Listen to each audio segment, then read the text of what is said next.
8. februar je mimo, povejte nam, kako ste zadovoljni z obiskom, je bila kakšna razlika napram drugim dnevom? Moram sicer poudariti, da zadnje čase galerija polna in kar poka po šivih, tako da imamo kar nekaj dni že v tem letu, kjer je bilo izjemno dosti obiska. Vendar pa je tudi med te sodi tudi včerajšnji dan, ki smo ga nekako zaznamovali oziroma obeležili z dogodkom, ki je pritegnil zelo široko javnost. V galeriji je bilo skoraj 200 ljudi.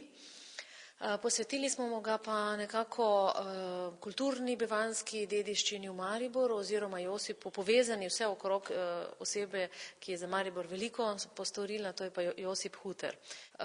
Ta dogodek je očitno Mariborčane izjemno pritegnil, če bi imeli večjo dvorano, bi jih bilo še več. Če vzamemo kulturni praznik in pogledamo tudi ostale dneve, ali je v bistvu tudi tako množičen?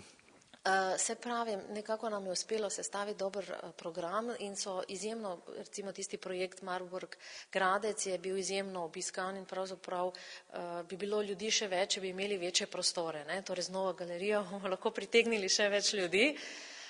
Recimo izjemno je bilo tudi obiskano predavanje direktorice Moderne galerije gospe Badovinac v kombinaciji skupaj z članom skupine Laibach, tako da moram reči, da ljudje zadnje čase zelo hodijo v galerijo. Težko bi rekla, da smo recimo drugače prazni, ta dan je pa poln.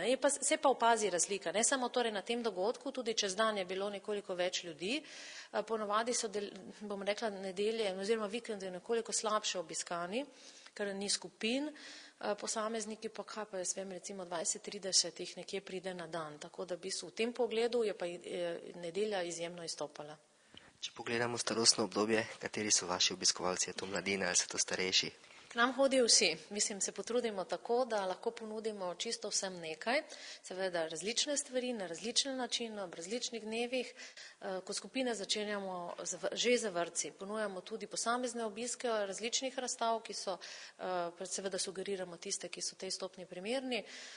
Ponujamo pa tudi abonmaje in moram reči, da vsako leto vse več vrtcev že se odloča za abonmaje, kaj pomeni, da neko skupino sprememo v galeriji 4 ali pa 6-krat in jo navajamo na prostor in različne razstave.